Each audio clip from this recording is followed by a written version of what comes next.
the first part of this video regarding the motivation for the National Shankara mission. You must have seen the first part of this video. Now, there is a lot of information about this motivation or the reasons we are doing this National Shankara mission. And so there is a follow-up second video. But prior to going into the details of the second video, I wish to tell you about what I told you, at least summarize what I told you in the first video. First is that the Shankara Vijayas are marginal sources of history. They are a rough guide for understanding Shankara's life because we don't have any other information. And so, as a consequence of that, we know very little information about Shankara. To state it better, we know very little bit of reliable information about Shankara. And due to that, we have to go on a quest to explore, survey, and find the archaeological and Indological evidences which are on the ground and excavate at some key places using which we can construct a more reliable biography of Shankara. We also have to factor in the literary sources, which are the Shankara Vijayas, in coming up with that improved biography. Now, so the first thing that I told you in the last video was that the Shankara Vijayas are not reliable sources of information regarding Shankara. They are a rough guide. Second thing is that the discovery of Kaladi was done under trying and very difficult circumstances by the Sringeri Acharyas, from what we can see. Okay? And I think that we have to certainly give them due credit for what they have done. In fact, I would say, go a step further and say that we are indebted to them for having pointed us in the right direction and opened the gates of Kaladi. Subsequently, the Kanchi Matha also built a large structure on the MC Road in Kaladi, again laying claim to Shankara's tradition at Kaladi. Okay, and I think that we should have to thank our acharyas for actually laying claim to Kaladi, and that they have essentially opened the gates of Kaladi for us. Okay, the acharyas, this was most likely a spiritual quest to find the place of their Adi Guru, Bhagavad Pada Sri Adi Shankara. We cannot expect them to, we cannot burden them with, and we cannot sort of bother them with looking and finding the historical evidence. That is the job of the historians, the archaeologists, and the Indologists. And so, what I said in my previous video is that the time has come for us to repay the tremendous efforts taken by our acharyas and find all this ancient evidence which lies strewn around in and around Kaladi and also near his maternal home in Veliyanad, where Melpadu Mana is, and offer this evidence as our sort of our Guru Kanika or our offering to the Acharya Sri Bhagavad Pada and also to the Shankara Parampara. See, for people who are devotees, for them this is a bigger quest, because you are going to look for the maternal home and the paternal home of Sri Shankara, who is considered an avatara or an incarnation of Ishvara himself. So, for the devotees, this should be a very big quest, because we are looking for the avatara sthala, we are looking for the place where he played, the place where he, accepted sannyasa, and all the associated temples which are, connected, the temples which are connected to both families, where his parents and he and his future, descendants, meaning the family's descendants, offered worship. So, coming back to it, I would say that two things. One is the Shankara Vijayas are unreliable. So, we have to go out and do surveys and explore and excavate, etc. Secondly, that Kaladi, there is a lot of evidence in Kaladi, ancient evidence in and around Kaladi and in maternal home and, near his paternal home. And we have to gather all this evidence and provide this evidence to the central government and the state government to declare these places as nationally protected monuments. Now, I also told you a little bit about the quest for Kaladi, and that this was done in very difficult circumstances where there was no bridge, no communication, and no basically it was a very wooded, or can't call it forested, but an area which is difficult to access. There are sections of Kaladi which are even difficult to access today. So I can imagine how bad it was at the beginning of 1900.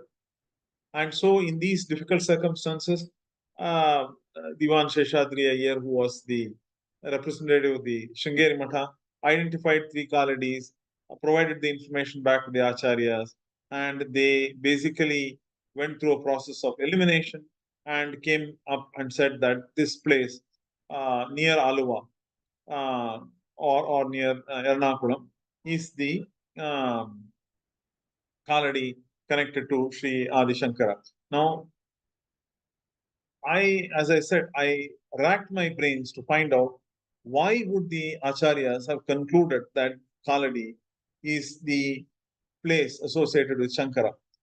That is, it is written about in the Shankara Vijaya, but as well you could assume that this Kaladi up here north near Malappuram and Palakkad, that could be the Kaladi. There are two other Kaladis as well, which are not put up on this map. It could be the one Kaladi near Tirunandapuram.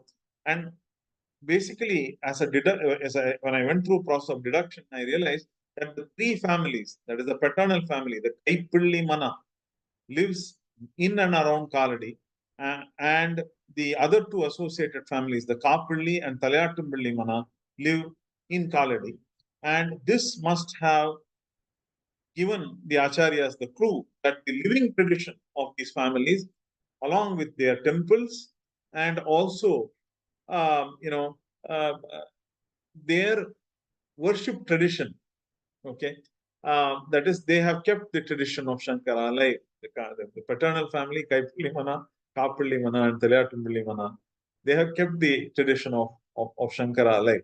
And so that must have given the vital clue when taken in light of what is written in the Madhivya Shankara Vijay. See, they could not have entirely trusted the words from the Madhivya Shankara Vijay, so they must have relied on the legends, the temples, the worship practices, and the living tradition, which is these families, which are the descendants of Sri Bhagavat, meaning the family is the descendants of Sri Shankara.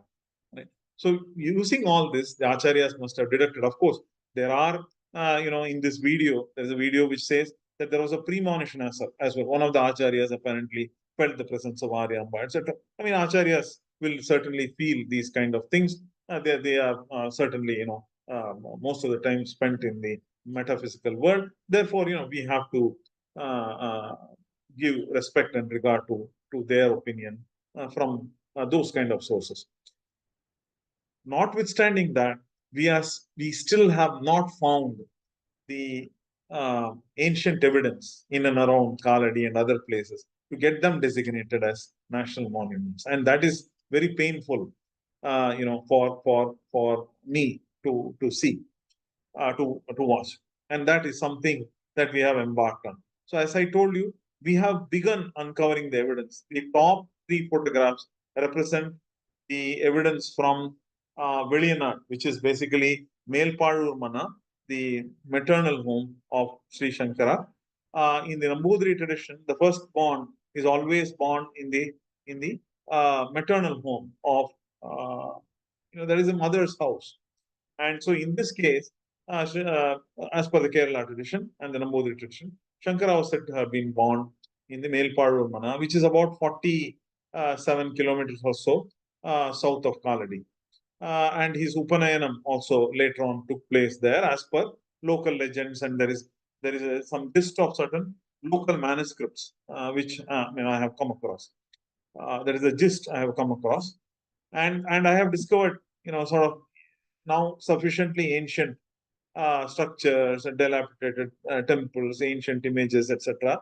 In and around Veliyanad.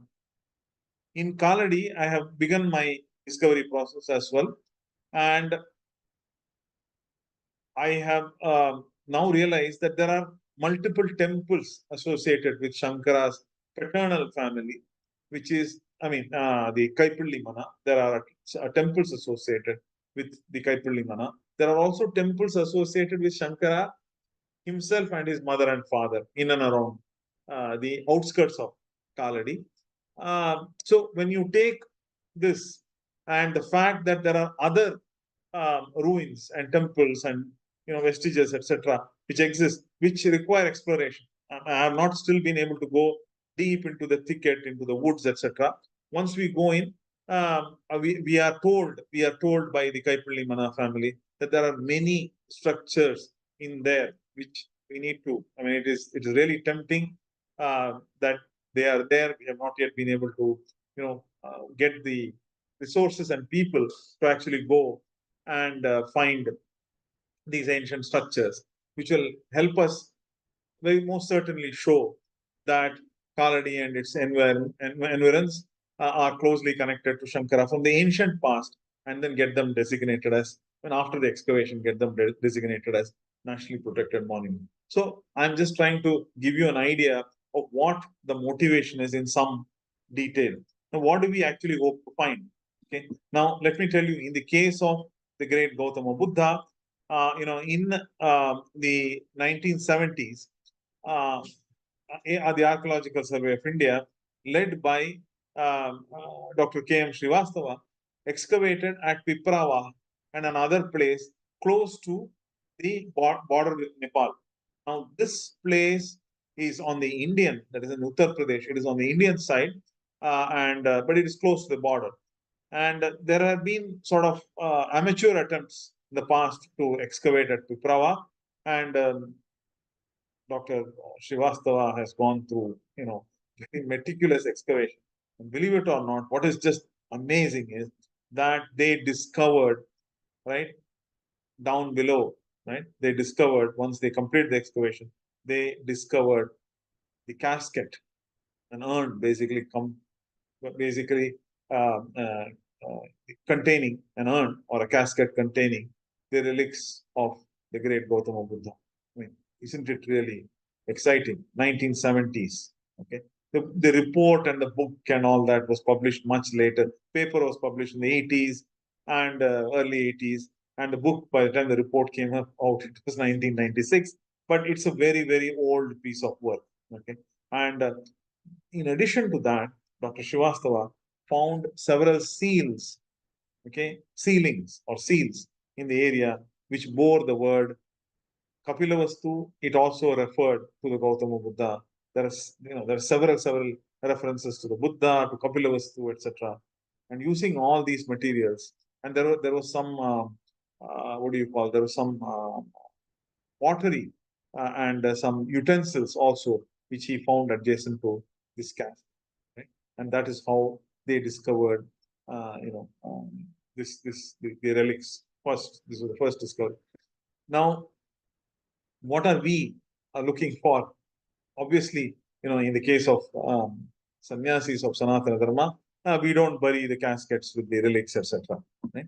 But we certainly, I think, are close to finding the house, the original house of Bhagavad Pada Sri Shankara. And in that, I will just take from Dr. R.A.E. I should have put his name here, Dr. R.A.E. Coningham's sort of great work, which he did at Lumbini.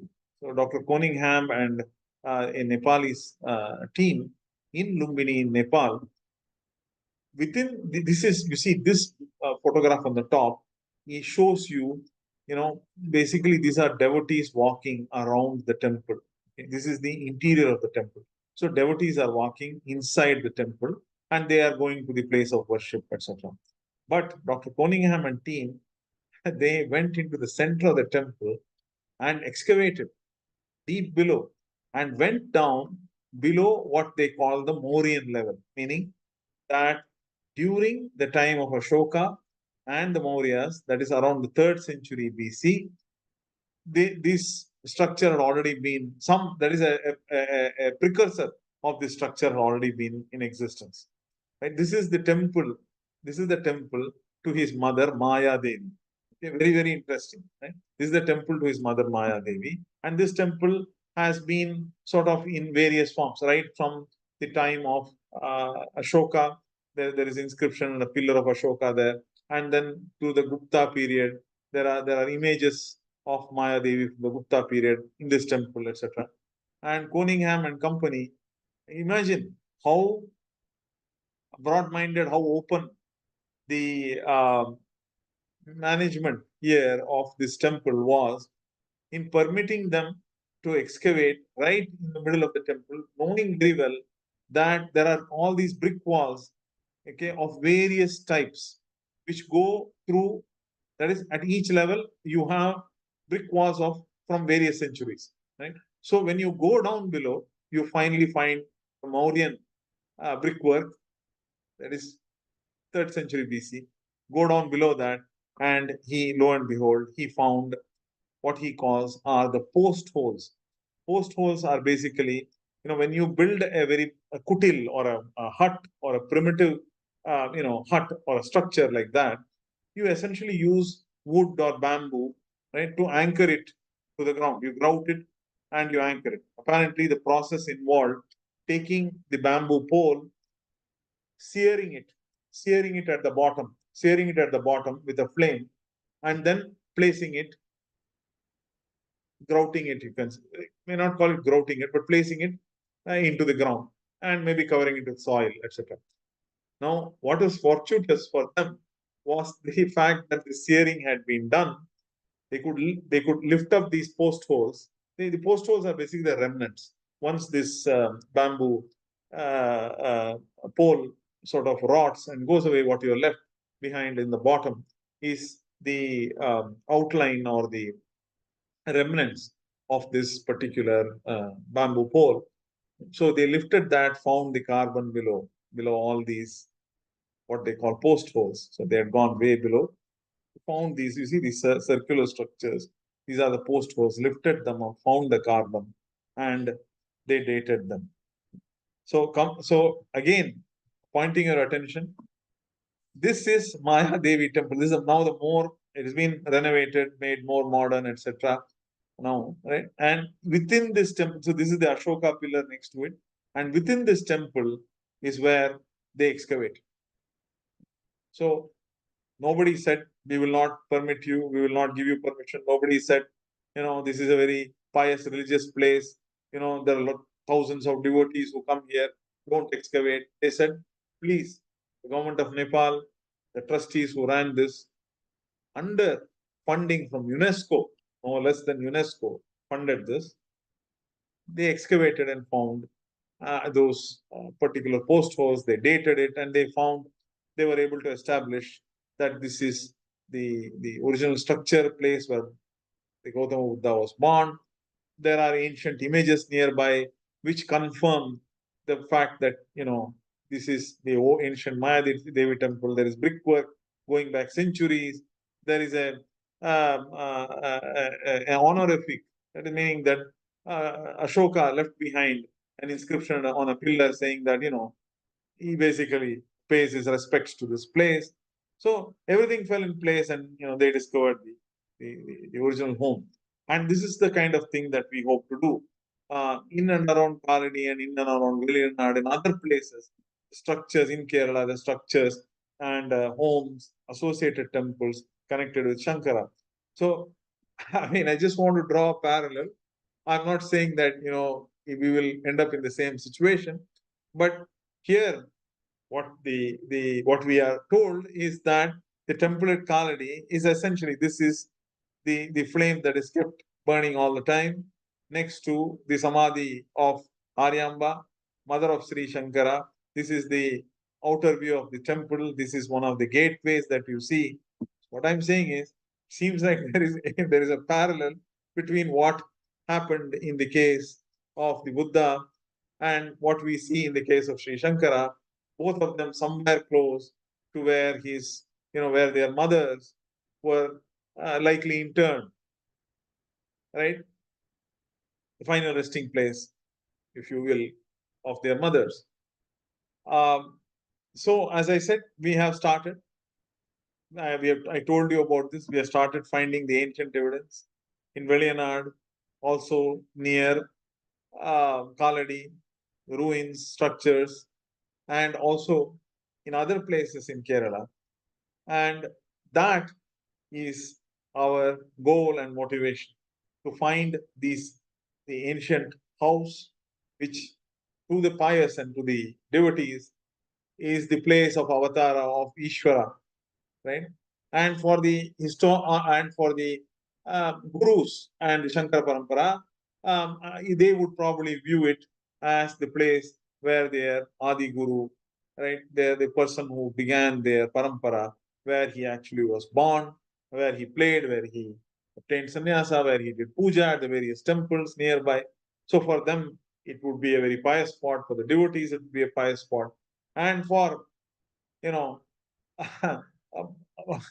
archaeologists or historians like me, it is a remarkable discovery, because we essentially have found where our Acharya Bhagavad Pada began his journey, that then led him to expound the Advaita philosophy and resuscitate Sanatana Dharma to bring it to the shape where it is. So for us, it is a very, very, very important place. Whether you look at it from the spiritual, historical, religious, any angle that you look at it, these places are going to be very important. And that is why we want to go about and do this particular National Shankara mission and find the various artifacts and ultimately construct a museum and research center and place these materials there. So I hope I have finally answered the questions. People said, give us the clarifications. It was not, it was not a sarcastic, or it was not a, it was not something that was, where they were arguing. They just said, tell us why, what is it that you're really doing? We really are not able to understand why, what the motivation is, etc. So I tried my best to explain. If you still have further questions, do not hesitate to contact me. Those who wish to volunteer are welcome to volunteer. Those who wish to work with us full time, more than happy to have you join us. If you are a young archaeologist and this excites you, most welcome. If your student interns want to work with us, most welcome. If you are people from industry as well, you are most welcome to join us. And people who are retired, etc. And we'll talk about. I'll also give you some details about the voluntary positions soon. And in addition to that, those who wish to contribute, if they say, we don't want to do any work, but we have plenty of money, we don't know what to do with it, more than welcome to fund us and help us take this project forward. Thank you very much for your attention. Thank you very much.